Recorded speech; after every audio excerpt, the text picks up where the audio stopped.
Le réchauffement climatique dans les clous de l'accord de Paris, vous savez, 1,5 degré. Il n'y a qu'à mettre le nez dehors en ce moment pour s'en apercevoir. Eh oui, on passe à l'heure d'hiver ce week-end et la météo est estivale. Les fleurs bourgeonnent, les tomates rougissent et 77 départements sont toujours en alerte sécheresse.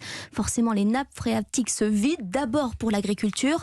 Le correspondant d'Europe 1, Charles Guyard, nous emmène chez un éleveur de Châteaubriand en Loire-Atlantique.